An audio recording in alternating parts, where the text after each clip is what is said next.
Hey there, I'm Alan, and I've got a story to tell you. So, I'm 31, married to an amazing woman named Anita for the past 4 years. She's 29, Indian, and without a doubt, the best thing that's ever happened to me. Life was pretty great for us. We lived in a cozy little house in a quiet neighborhood. I work in construction, and Anita teaches at the local elementary school. Weekdays were straightforward. We'd come home tired but content. Anita loved cooking, saying it helped her relax, so she'd usually whip up something delicious for dinner. Meanwhile, I'd spend time tinkering with my truck in the garage or watching a game on TV. Weekends were our special time. We'd sleep in, enjoy a lazy breakfast, and maybe tackle some yard work together. Anita had a knack for gardening, always planting flowers or veggies, while I'd handle mowing the lawn and fixing things around the house. It was simple, but it made us happy. Then everything shifted the day new neighbors moved in next door. Their names were Jim and Jenny, an older couple, probably in their 40s. At first, I didn't think much of it. New neighbors, no big deal. But man, was I in for a surprise. The first time we met them, something felt off. Jenny was loud and commanding, constantly barking orders at Jim. Jim, get the boxes. Or, Jim, did you call the cable company? Um, Poor guy barely got a word in. He'd just nod and do whatever she said. I remember thinking, thank God that's not me. Anita, though, seemed fascinated by Jenny. They started talking more and more. At first, I wasn't worried. Anita's always been sweet, traditional, like you'd expect from someone with her background. She's the kind of woman who takes pride in taking care of her man. Hi, I'm Anita, Alan's wife. I guess it's my turn to share my side of the story, huh?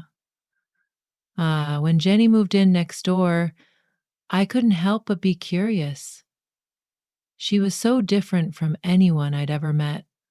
Growing up in India and moving to the US at 7, I was always taught to be the good girl, respectful, quiet, and doing what was expected of me. But Jenny, she was a whirlwind. The first time we really talked, she invited me over for coffee. Her house was chaotic, boxes everywhere, clutter piled on every surface, but she didn't seem to care. She just laughed and said, "Who has time to unpack when there's life to live?" We sat in her messy kitchen, sipping coffee, and she told me about her job as a marketing executive. Jenny shared stories about climbing the corporate ladder and said something that stuck with me. Never let anyone tell you what you can't do, especially not a man. Her words excited and scared me at the same time, like she was opening a door to a completely different world. As we spent more time together, Jenny said things that made me think. She talked about marriage as a partnership, not a hierarchy, and how women shouldn't be stuck doing all the housework just because they're women. At first, I just smiled and nodded, but soon I started questioning things. Was she right? Had I been letting Alan take me for granted? I loved cooking and caring for our home, but I started wondering if I should be doing more, being more. Being more? Inspired by Jenny, I began speaking up and asking Alan to help out around the house. It felt awkward at first, but also kind of exhilarating. Still, I couldn't ignore Jim, her husband. He always looked so defeated, like the life had been drained out of him. I didn't want that for Alan. I loved him deeply, and the thought of making him miserable hurt me. I felt torn. Part of me wanted to be independent and assertive like Jenny, but another part missed the easy, comfortable dynamic Alan and I had always shared. I was stuck, unsure whether to go back to being the old Anita or keep pushing to become this new version of myself. And then things got messy. But that's a story for another time. Things at home started to change. Big time. At first, it was small stuff. Anita began making little remarks that didn't sound like her. One day, I was relaxing on the couch after work, and she said, Jenny says men should do their fair share of housework. I laughed it off, but maybe I shouldn't have. That was my first clue. Then it escalated. Anita began leaving dishes in the sink, saying she was too tired to clean up. This was the same woman who used to panic if there was a single speck of dust on the counter. I understood being tired, but this felt deliberate, like she was trying to make a point. But one Saturday, while I was in the garage working on my truck, um, Anita came out with a determined look. Oh, and she said, I think we need to talk about splitting the chores more evenly. I almost dropped my wrench. Dividing the chores? Since when has that been an issue? I tried reasoning with her. Babe, I said, I work long hours on construction sites. I'm wiped when I get home. But she wasn't having it.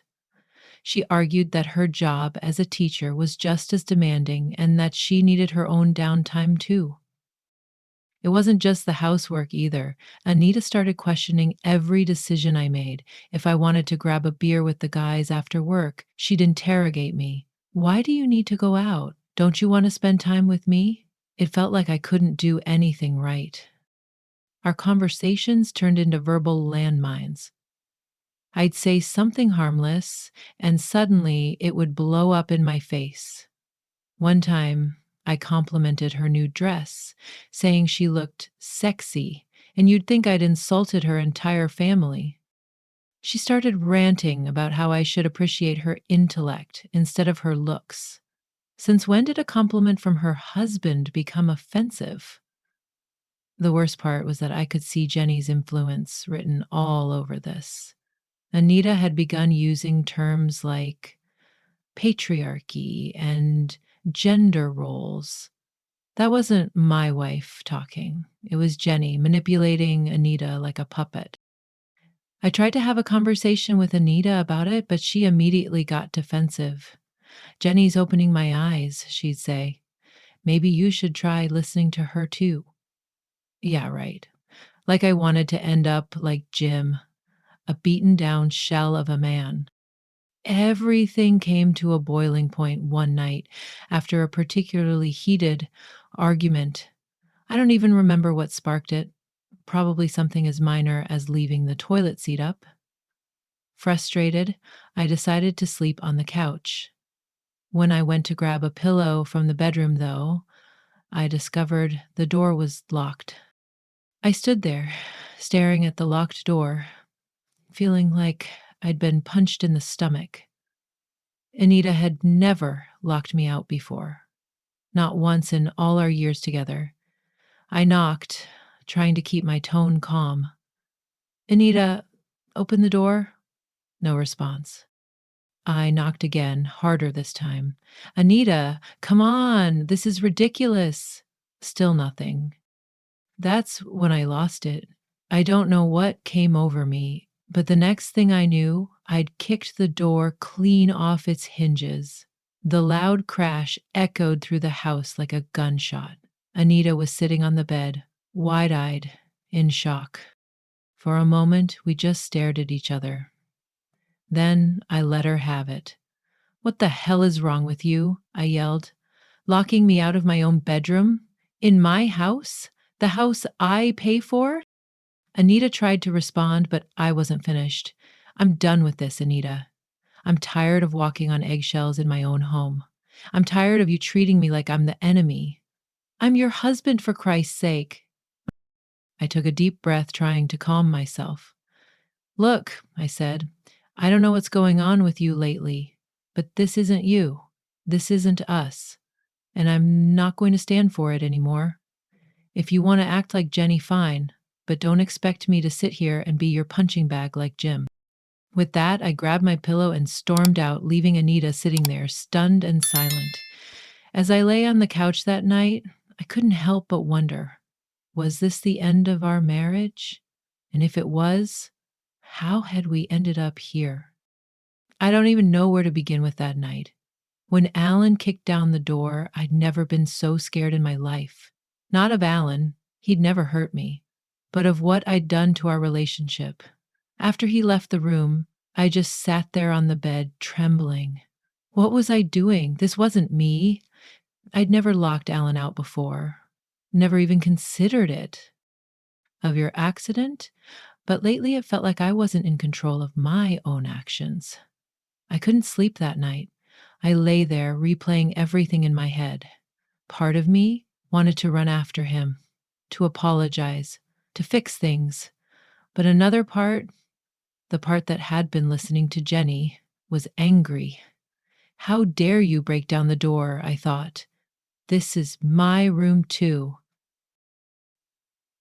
The next few days were strange. Alan and I had always been able to talk about everything, but now it felt like we were strangers. We'd pass each other in the hallway without a word. No good morning, no how was your day, just silence. I couldn't bring myself to apologize, not yet. There was a stubborn part of me that told me to stand my ground. So, when Alan walked out of the room, I didn't follow. Instead, I gave him the silent treatment. It felt childish, but I didn't know what else to do. For the next few days, the house felt like a battleground. We barely spoke, barely looked at each other. I slept in the guest room, made my own meals. I told myself I was being strong and independent, but every night I cried myself to sleep, missing the comfort of Alan's arms. I was so conflicted. A part of me wanted to run to Alan and beg for forgiveness. But another part, the part influenced by Jenny, kept telling me to hold out, to stay firm. It was tearing me apart. What had happened to the happy couple we used to be? How had things gone so wrong? As time went on, I started to see how much damage I'd caused, but I was too proud, too scared to make the first move. So I waited, hoping Alan would break the silence, praying it wasn't too late to fix what I'd broken. I'd had enough. After days of this cold war with Anita, I couldn't take it anymore. This wasn't us. This wasn't the marriage I'd signed up for. It was time to put an end to this nonsense. I found Anita in the kitchen doing the dishes. She'd been avoiding me for days, but not anymore. I planted myself in the doorway, making sure she couldn't leave. "Anita," I said, keeping my voice steady, "this ends now. You're sleeping in our bed tonight. I'm not living with a roommate. I want my wife back." She stiffened but didn't argue. That was a start. That night, we shared the same bed for the first time in days. We didn't touch, didn't talk, but at least we were in the same room. The next morning, I knew it was time for a real conversation. I sat Anita down at the kitchen table. No more skirting around the issue. "Look," I began, "I don't know what's been going on with you lately, but this isn't working. I married you because I wanted a partner, not someone who's constantly trying to prove something. That's not the Anita I fell in love with." I saw tears welling up in her eyes, but I pressed on. "This needs to be said. I love you, Anita. But if you can't be my wife, if you can't respect me and our marriage, then maybe we need to rethink things." That did it. The dam broke, and Anita started sobbing. Between hiccuping breaths, she told me everything about Jenny's influence, about how confused she'd been, about how she'd almost let a stranger ruin the best thing in her life. "I'm so, so sorry," she sobs. I don't want to be this person. I want us back. I pull her close, feeling a tight lump in my throat. We stay like that for what feels like forever, just holding each other. When I finally manage to speak, my voice is thick with emotion. We can fix this, I tell her, but things have to change. No more of this feminist nonsense, no more letting other people decide what our marriage should be. It's just us, Anita. I pause for a moment and continue. You need to remember something important. You're a teacher. Kids look up to you and learn from your actions. If you fill their heads with bad ideas, think about what could happen. She nods against my chest, and for the first time in weeks, I feel like I can finally breathe again. We spend the rest of the day really talking, having the kind of conversation we'd been avoiding for too long. We share what we both want, how things have gotten so off track. It's not easy. We've both done and said things that hurt each other, but we're committed to making it right. Anita promises to cut all ties with Jenny. No explanations. No goodbyes. I'm relieved. That woman was a toxin in our marriage. It doesn't happen overnight, but little by little, things start to feel normal again. Better than normal, actually. We've come to appreciate each other more because we know how close we came to losing it all. I've got my Anita back, my sweet, loving wife. And I'm determined never to let anything or anyone come between us again. That's a promise. It's been a few months since our big fallout, and wow, what a journey it's been. Anita and I are stronger than ever now, but it wasn't easy to get here. After that heart to heart, we had to rebuild. Trust doesn't just magically reappear, it took daily effort from both of us. We made it a priority to really listen to each other, to stay present in the moment.